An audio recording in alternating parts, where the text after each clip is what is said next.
शुभ स्वागतम शुभ स्वागतम शुभ स्वागतम शुभ स्वागतम सांसों की सरगम गाए सुस्वागतम।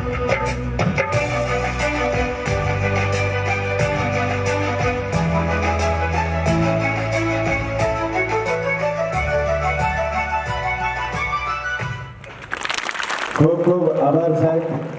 અને આવો વિશાલભાઈની જ્યારે આટલી બધી વાત કરી છે સાહેબ, ત્યારે વિશાલભાઈના ભાવ જાણવા માટે અમે સૌ આતુર છીએ। ત્યારે વિશાલભાઈ શાસ્ત્રીને વિનંતી કરીએ કે આવશો વિશાલભાઈ અને પોતાનો ભાવ અહીંથી રજૂ કરશો। મને સ્ટેજ પર બોલવાનો બહુ અનુભવ નથી, પણ ખાસ આજે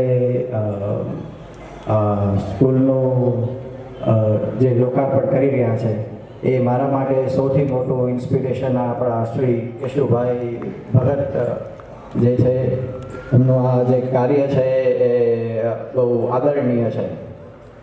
હું એમને ખૂબ ખૂબ અભિનંદન કરું છું અને આવા ઘણા કાર્યો એ કરતા રહે અને અમારા જેવા એમનો સાથ સહકાર આપતા રહે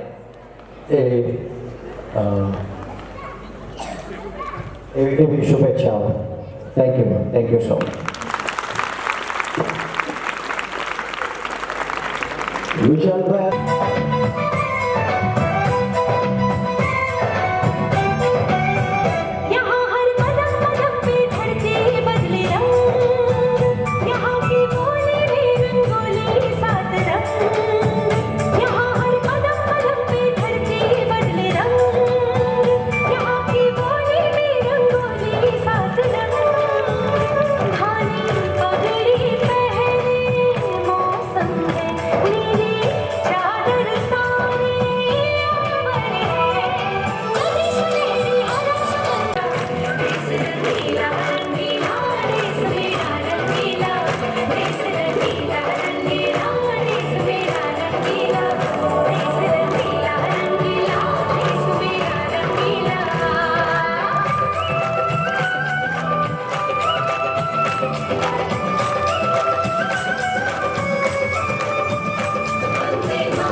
જ્યારે મેં અગિયાર ભવનનો સંકલ્પ જાહેર કર્યો ત્યારે મેં પ્રોમિસ આપ્યું કે કોઈ જગ્યાએ અમારું ક્યાંય નામ નહીં રાખીએ, સહયોગી દાતાનું બધે નેમ પ્લેટ એની, ભવન ઉપર નામે એનું, અમે ઓનલી મેનેજમેન્ટ કરશું।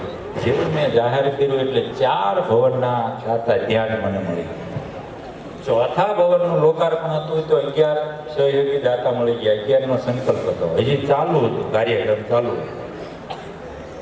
2 મિનિટ વિચાર્યું પછી સ્વાભાવિક છે કે અંદરનો અવાજ, એટલું મન છે ને તો સ્વાર્થી છે, એ કોઈ દે સારું કામ કરવામાં રેડી હોતું નથી. એટલે અંદરનો અવાજ સાંભળ્યો તો અંદરનો એવો અવાજ હતો કે રૂપિયો તું વાપરને રૂપિયો હામો વાપરતો હોય અને ગરીબ બાળકોને ગરીબ વિસ્તાર માટે કામ થતું હોય તો તારે આગળ વધવું જોઈએ. એટલે નીચે ઉતરીને એન્કરને કહીએ, જીતુ મકવાણા એન્કર, કે ભાઈ આપણે ક્યારે કોઈ બાઉન્ડ્રી નથી, વધારે જો દાતા મળશે સહયોગી દાતા તો આપણે વધુ કરીશું. તો બીજા 3 ત્યાં મળ્યા એટલે 14 ત્યાં, એટલે એને 25 સંકલ્પ.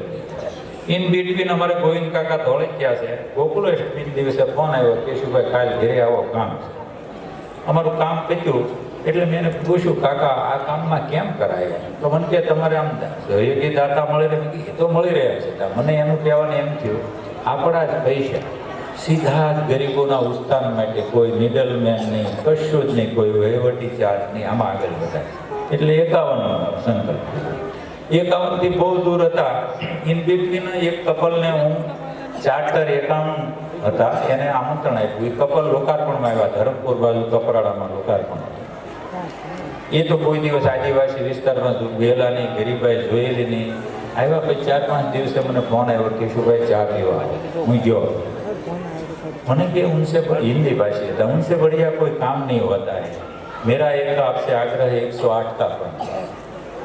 तो ये लांबी વાત છે. એટલે 108 કર્યા, પછી 151 કર્યા, 208 કર્યા. અને 2022માં વીરભાઈ ગયો ત્યારે મારા મિત્રએ મને સ્વામી વિવેકાનંદની બુકો આપી. લોકો શોપિંગમાં ગયા જે મારી સાથે હતા એ બધા, અને મેં બેઠા બેઠા બુકો હોય ત્યાંથી જ તે 208માંથી કોઈ કીધું હતું ને હવારે 309 કઈ રીતે, એટલે 101નો સંકલ્પ બધાને 309. એટલે આ યાત્રા. બીજું કે આપણે જે અભિયાન છે એમાં એસસી આવે ને તો એમાં બાનસોડ કરીને ભવન આપ્યું, કારણ કે બહુ સહન કર્યું છે, બહુ અપમાન સહન કર્યું, સમજી શકાય છે ને. એટલે એસસી ની કોઈ સંસ્થા હોય તો ઘણી ખરી બાનસોડ કરીને આપીએ, કારણ કે અમારી અંદરનો ભાવ એવો છે કે બધા ભારતીય હોવા. કદાચ તમે બેટી બેટાનો વ્યવહાર ન કરો તો કાંઈ નહીં, પણ એકબીજાને ઘરે જમવા જવું કે એકબીજાને સ્વીકારવા અને સૌ ભારતીય છીએ એવો મેસેજ આપવા માગીએ છીએ. એટલે જ મેં સવારે કીધું હતું કે અમારા અભિયાનમાં કોઈ વર્ણ વ્યવસ્થા નથી, કોઈ પ્રાંતવાદ નથી, કોઈ સાંપ્રદાયિકતા નથી, ઓનલી માનવતાવાદ છે અને રાષ્ટ્રવાદ છે. એટલે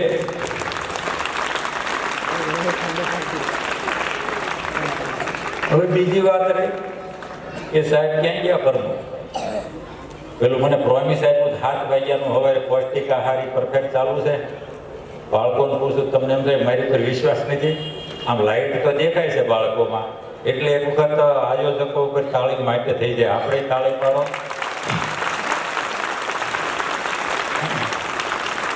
સરકાર એના મા બાપને એના છોકરા આવડાની 1-2, એટલે ગણપતભાઈને મેં એના પીએને ફોન કર્યો, મારે ગણપતભાઈને એકલા મળ્યું.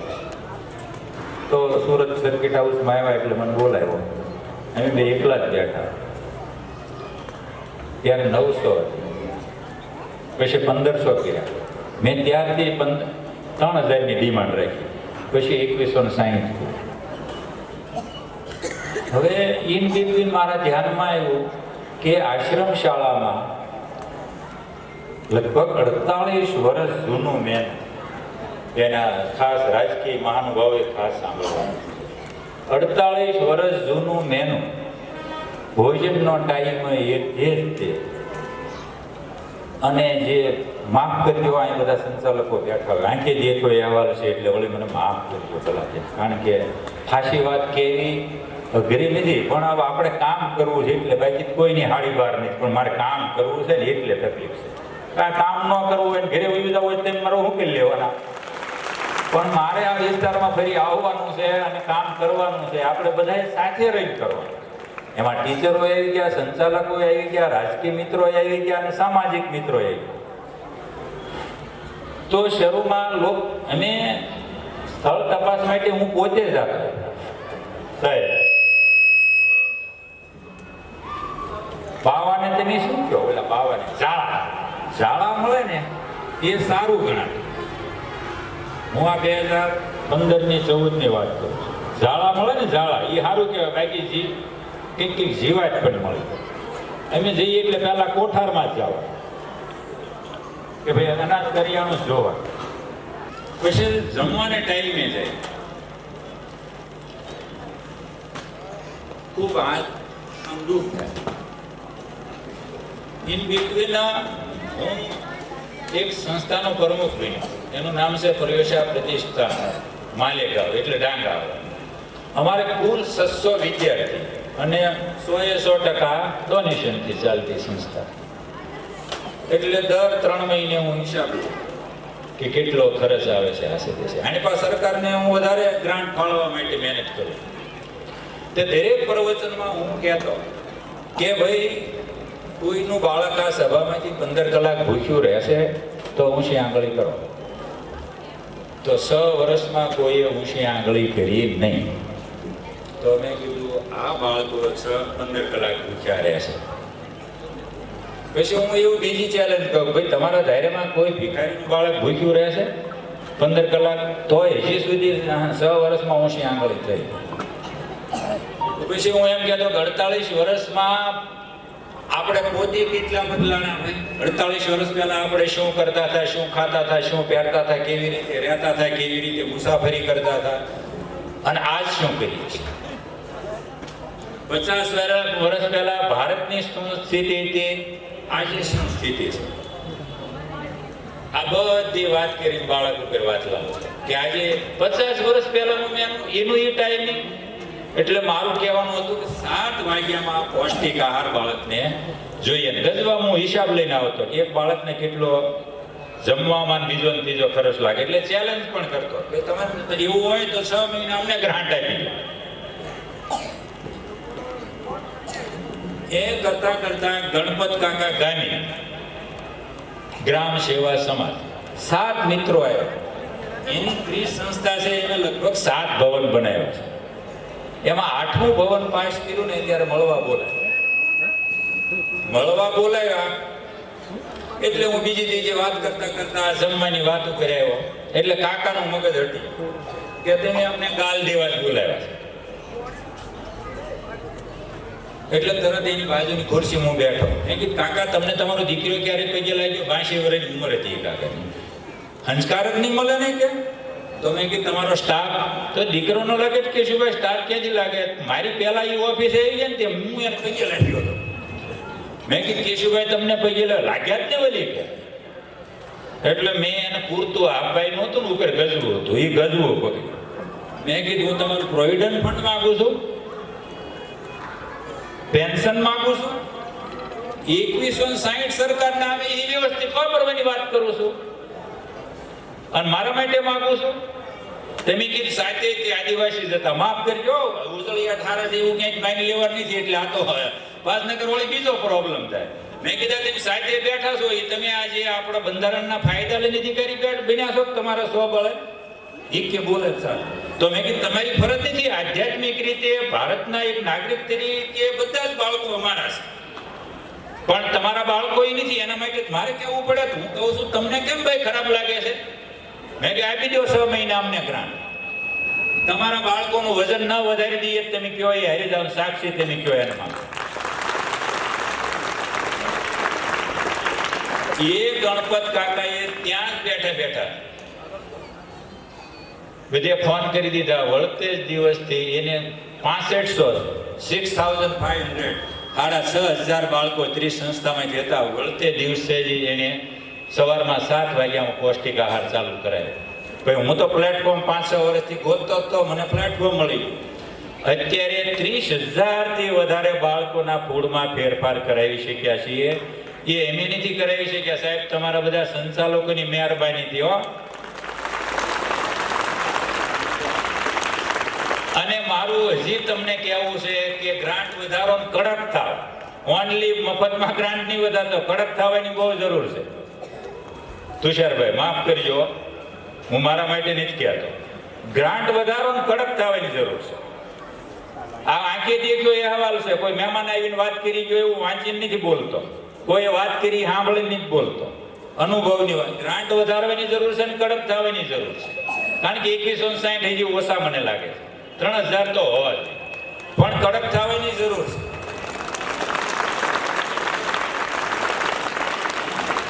એટલે આ રીતે મને ખૂબ સંતોષ થયો. સંચાલકો એટલે આપણા સંચાલકોને જેટલો આ એક નાની જેને 30,000 બાળકોના જે સંચાલક છે એને હું ઈશ્વરને પ્રાર્થના કરું છું કે એને એના પરિવારમાં કે સર્વ સંસારના સુખ સાંપડે અને એની સંસ્થાની દિન પ્રતિદિન પ્રગતિ થાય. કારણ કે વાત ગમે એટલી કરી, સલાહ આપી અઘરી છે, પણ કામ કરવાવાળાએ કામ કર્યું ત્યારે 30,000 બાળકોમાં ફેરફાર કરાવી શક્યા. હવે મારી એક બીજી ઈચ્છા છે, કંઈક મેનામાં ફેરફાર કરવો પડે એવું છે. શાકમાં થોડુંક તેલ હોવું જોઈએ, થોડાક શાકના બટકાયો હોવા જોઈએ, દાળમાં કંઈક તેલ હોવું જોઈએ, મીઠું મરચું લીંબુ. અમે નથી એવી નથી વાત હો, બધાની નથી વાત કરતો, પણ માફ કરજો. આનો હાસી વાત કરીએ કે ન કરીએ તકલીફ થાય. એમાંય થોડો ફેરફાર કરવો પડે, સમયમાં ફેરફાર કરવો પડે. આપણી ઘરની સ્કૂલ છે એમાં થોડો ફેરફાર કરી. અત્યારે છે ને ઓલી જે સ્કૂલનો ટાઈમ ને જમવાનો ટાઈમ સેટ નથી થતો, એ કંઈક મીટિંગ કરી અને એમાં કંઈક સ્કૂલનો ટાઈમ ફેરફાર કરાવી ને જમવાનો ટાઈમ તો સેટ થાય છે. 7 વાગે પૌષ્ટિક આહાર કર્યો સીધું 9 વાગે જમવાનું, આમ થાય છે. એટલે એ પણ કરવાની જરૂર છે. બીજું, બાળકો તમે તાળી પાડી મને ગમી, પણ પ્લીઝ આ સંચાલકો તમારા મા બાપ છે. પ્લીઝ, હું વાત કરીને વહી જવાનો છું. આ સંચાલકો જ આપણા મા બાપ છે. કૃષ્ણને એક પછી બીજી કોઈ કથા નથી, પણ અત્યારે તો મને એમ થાય છે કે લાખો બાળકોના મા બાપ નંદ યશોદા છે. તમારા માટે નંદ યશોદાથી કોઈ કમ નથી. કારણ કે સંસ્થા ચલાવવી, સંભાળવી બધું અઘરું હોય છે, પણ સાથે સાથે જેટલા સિદ્ધાંત નીતિમત્તા, હું તો મારી પાસે જે આવે ને 1.5 કલાક લઉં છું, અને 1.5 કલાકમાં એને પુણ્ય પાપ કર્મના ભારા બધું કહું છું. આમ મને આમ સામે કોઈ પાપ કરતો હોય ને આમ હામ દેખાય છે કે આ પાપ કરે છે. ક્યાંયથી હું બધું બોલતો નથી હો. આમ 5 આવ્યો હોય ને તો 2 કાળા મસ્ત થઈ જાય, અને 3 ઊભા થાય ને ત્યારે પગે લાગી જાય. ઓલા કાળા મસ્ત થઈ જાય. કારણ કે ઓલું પાપ બતાવતો હોય ને જે બધા ઉદાહરણો દંત કથાની પ્રૂફ વાળા ઉદાહરણો આપતો હોઉં છું, એટલે એને આમ લાગી જાય ચાલુ આ કેશુભાઈની વાત તો હાચી છે. એટલે એ મારી વાત સાંભળે છે, એટલે સંચાલકોને હું દંડવત પ્રણામ કરું છું. કારણ કે મારી વાત બહુ અઘરી હોય છે. મારી વાત સાંભળવી ને એ એક સહન શક્તિ જોઈએ. એટલે સંચાલકોથી હું બહુ ખુશ. મેં જે એક વિડીયો ક્લિપ બનાવી છે એમાં લખ્યું છે સંચાલકોના સહકારથી આ બધું કરી શક્યા છે. પણ હું જો વખાણ કરું તો આ ફેરફાર થાય નહીં. એટલે કહેવું જોઈએ. અને આપણે અંદર કોઈની પ્રત્યે દ્વેષ નથી રાખતા. કારણ કે દ્વેષ રાખવો તો મારા પ્રત્યે જ રાખવું. હું સમજુ છું સંપૂર્ણ જીવી શકતો નથી, તો હું કઈ રીતે બીજા ઉપર આશા રાખું? હું સમજુ એ સામેવાળો જીવે. પણ જે સમજાણું છે એ વાત કરીએ છીએ. ત્યાંથી વાત રહી કે આટલા વર્ષથી અમે ટીચરો બધા સારા છે, એના તો બહુ સારા છે, બહુ સારું શિક્ષણ છે. પણ ટીચરોને પણ અમે સમજાવવામાં થોડા અંશે સફળ રહ્યા. ટીચરોને અમે એ રીતે સમજાવીએ છીએ કે ભાઈ અમારે સૌરાષ્ટ્રમાં અમે કંઈ બહુ જાદુ ભણ્યા નથી. બીજું કારણ કે કામ 11 વર્ષની ઉંમરથી કામે લાગી ગયા છીએ. રાતથી જોયા વિના કામ કર્યું છે, એટલે બીજો બહુ કાળો નથી રહ્યો. એ તરસ્યાને પાણી પાયું હોય એનું કલ્યાણ થઈ ગયું છે, એક ભૂખ્યાને ભોજન આપ્યું એનું કલ્યાણ થઈ ગયા છે. તો ટીચરોને હું બહુ સમજાવું છું, બધાને નહીં, જેમ કે ભાઈ તમારે 30 વર્ષની જીવનમાં કેટલા બાળકો તમારી હાથ હેઠે ભણીને જાય.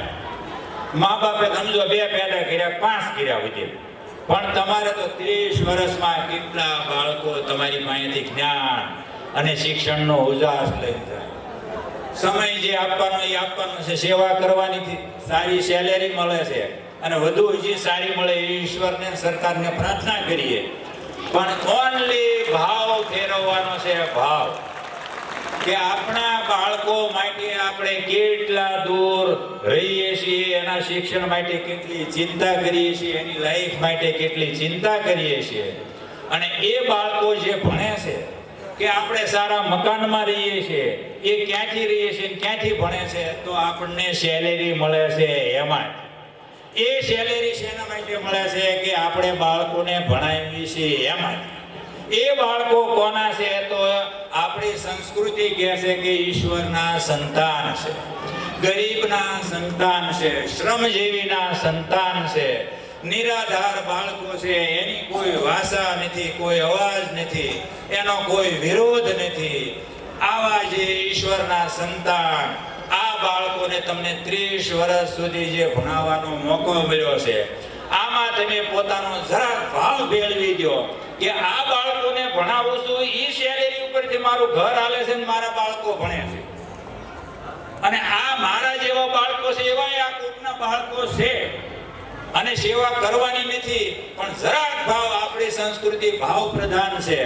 તમે હૃદયનો ભાવ જરાક બદલો. કામ કરવાનું છે એટલા કલાક જ કરવાનું છે, પણ ભાવ સાથે કામ છે ને. ખાલી મશીનની રીતે કામ કરીએ તો 10% રિઝલ્ટ આવે છે, અને ભાવ સાથે કરીએ તો 100% આવે છે. એટલે ભાવથી કામ કરીએ તો પહેલા તો આપણા જ અંતઃકરણમાં એટલી પવિત્રતા, શુદ્ધતા, હિંમત, નિડરતા અને આનંદ વ્યાપ છે. બીજું, જે ઈશ્વરને આપણે માનતા હોય એને માનવાનું, એની કથા વાર્તા સાંભળવા કે એના જે તમે કરતા હોય, ભજન ભક્તિ કરો, એનું કોઈનું ખંડન નથી.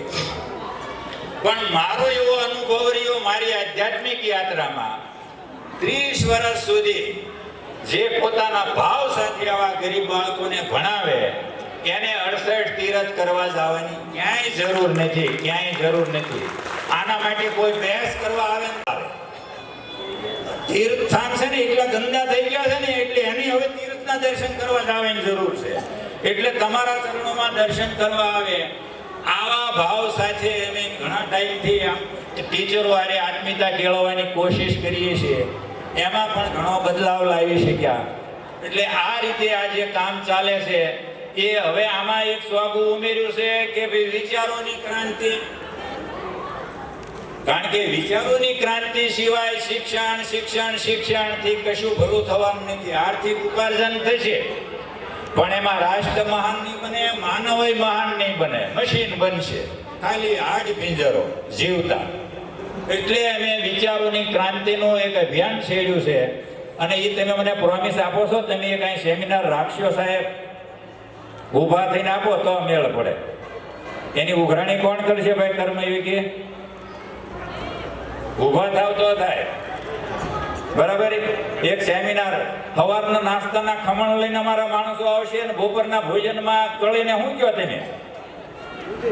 ગુંદી. એટલું અમારું રહેશે. અને અમે કોઈ બી એવા સારા વક્તા, જેનું જીવન સારું એવા વક્તા લઈને અમારા કર્મયોગી આવશે. એમાં વાલી, વિદ્યાર્થી. એટલે એક આ અભિયાન છેડ્યું છે. કારણ કે અમારો અનુભવ રહ્યો કે જીવનમાં આખું જીવન કોઈ પણ નું હોય વિચારો આધારિત છે. એને કેવા વિચારો આવે છે, કેવા વિચારો કરે છે, વિચાર જ માણસને મહાન બનાવે છે, વિચાર જ માણસને કર્મઠ બનાવે છે, અને વિચાર જ માણસને નીચો લઈ જાય છે. એટલે વિચારોનું રોપણ કર્યા સિવાય ઉદ્ધાર નથી. એટલે એ પણ મેં ચાલુ કરી દીધું છે. કામ એટલું બધું છે પણ ચાલુ હવે શરીર એટલું તાકતું નથી. સ્વામી વિવેકાનંદના જીવન ઉપરથી પણ એક ચાલુ કર્યું છે, એ ડાંગા હવામાં ચાલુ કર્યું છે. એ પણ એક્ઝામ લેવાની દરેકમાં ને એમાં પહેલા બીજા ત્રીજા આવે અને ઇનામ આપવાનું. પ્રમ દિવસે જ અમારું જે આખું સંભાળે છે રાજેશભાઈ ધામેલિયા, પરિમલભાઈ પરમાર, એને મને 3,80,000 નો ખર્ચ કીધો.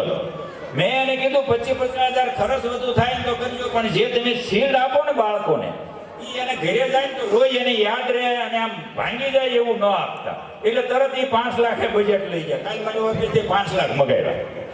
એટલે એ પણ પ્રયત્ન કરીએ છીએ. એટલે આવી બધું બહુ બધું કરવાની જરૂર છે. બહુ બધાએ કર્યું છે. આપણે જ કરવા નીકળ્યા એવા નથી. અમે તો પગની ચરણની રજ છીએ. એવું કશું નથી કે અમે કરીએ છીએ, પણ વ્યવહારુ ભાષામાં બોલવું પડે છે. અને પોતાને ગમતું બધું કરવું છે અને સુખી થવું છે. મારો અનુભવ છે, કદાચ ખોટો પણ હોય, ગમતું કરવા વાળો માણસ ક્યારેય સુખી થઈ શકે નહીં. કદાચ બહારથી તમને સુખી લાગે, અંદરથી સુખી હોય નહીં.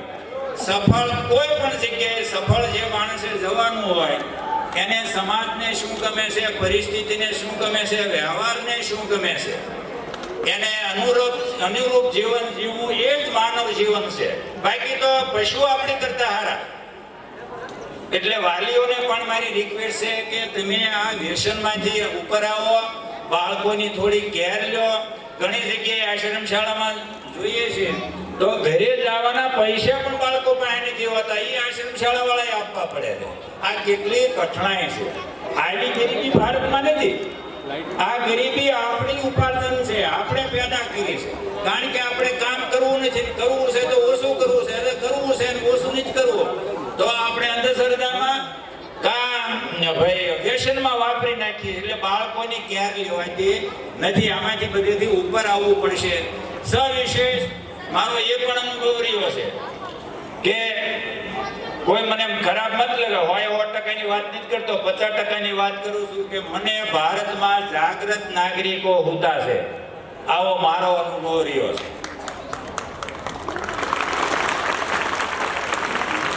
જાગૃત નાગરિક જો જાગી જાય ને તો ભારત 10 વર્ષમાં મહાન થતા વાર લાગે એમ નથી. એને સ્વાર્થથી ઉપર ઉઠવાની જરૂર છે.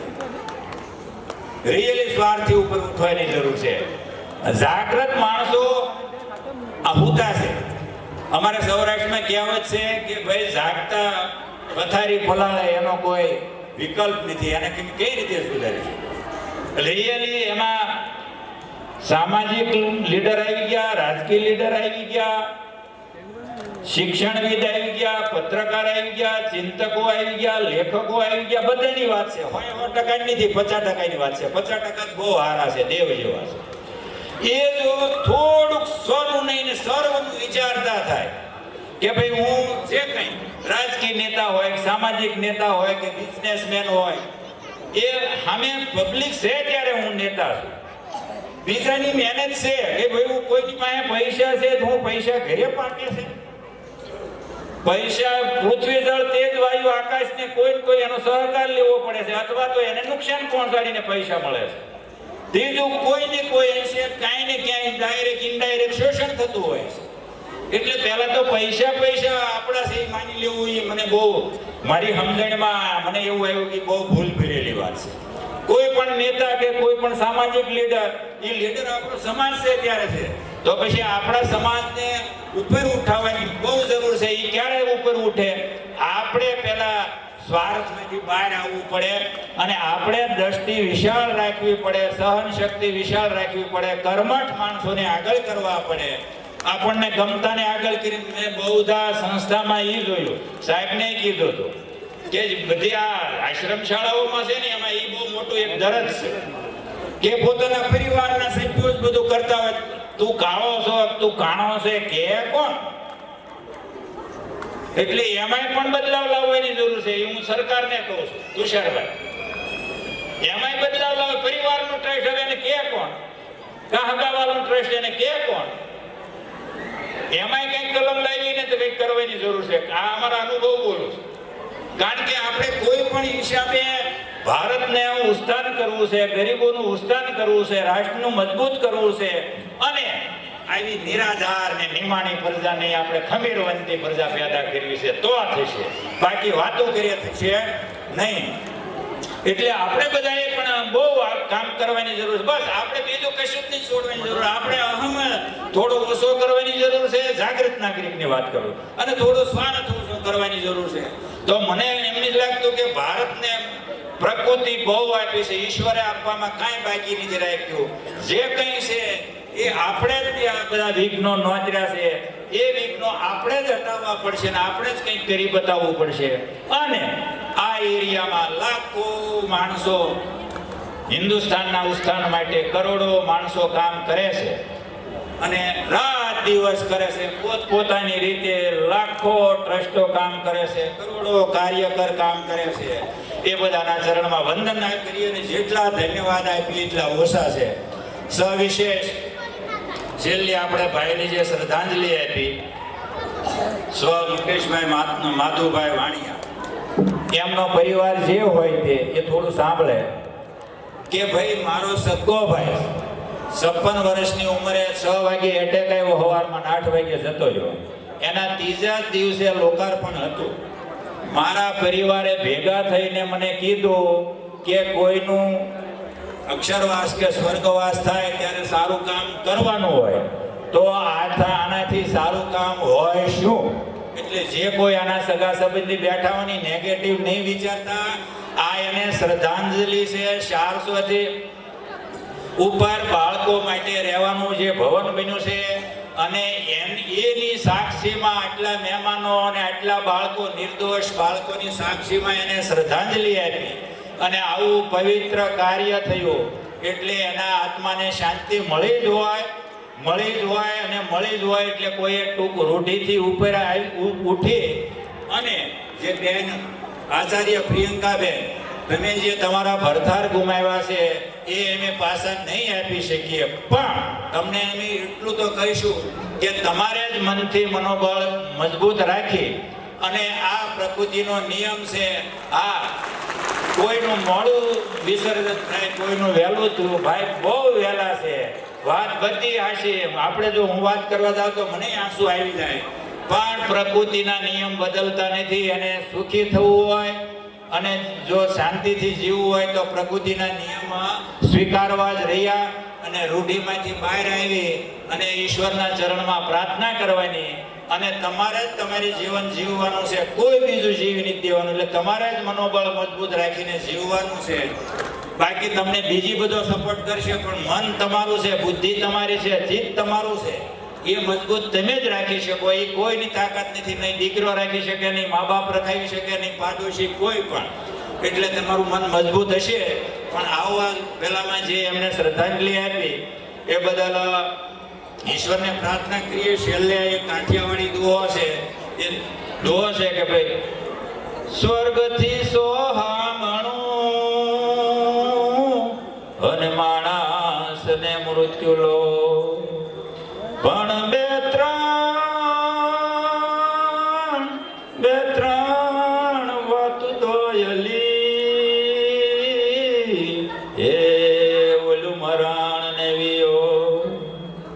એ કવિ એમ કહે છે કે આ દુનિયામાં બધું સારું છે પણ મરણ અને વિયો.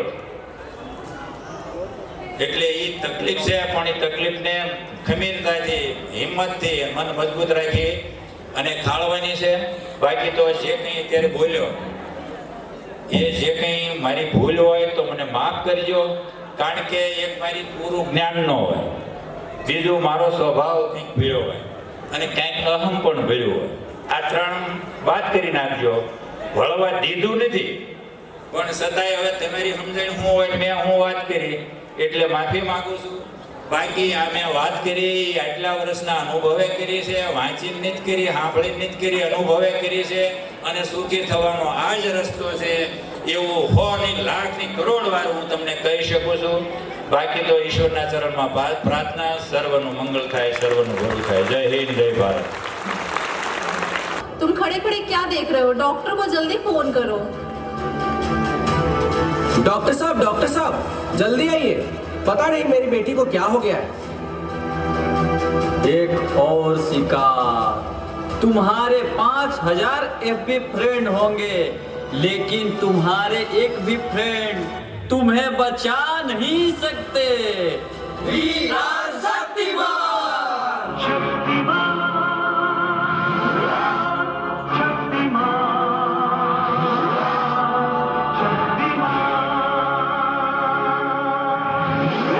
देखिए, घबराने और चिंता करने की कोई बात नहीं है। सोशल मीडिया का ज़्यादा उपयोग करने से आपके बच्चे की ये स्थिति हुई है। अभी उसे अपनेपन की ज़रूरत है। आप उसे ज़्यादा से ज़्यादा मोटिवेट कीजिए ताकि वो अपने रियल फ्रेंड्स के साथ ज़्यादा से ज़्यादा समय बिता सके। इसी से उसकी रिकवरी जल्दी होगी। Okay doctor, thank you. कैसा वक्त आ गया है, हम अपने रिश्तों से ज़्यादा वक्त सोशल मीडिया को दे रहे हैं। भूल जाते हैं वो खुशियाँ जो अपनों के साथ रहने में है, दूसरों की तकलीफों का मजाक बना देते हैं और अपनी तकलीफों का स्टेटस बना लेते हैं। हम इतना जरूरत से ज़्यादा उपयोग करते हुए भूल रहे हैं कि सोशल मीडिया ही हमारा उपयोग कर रहा है।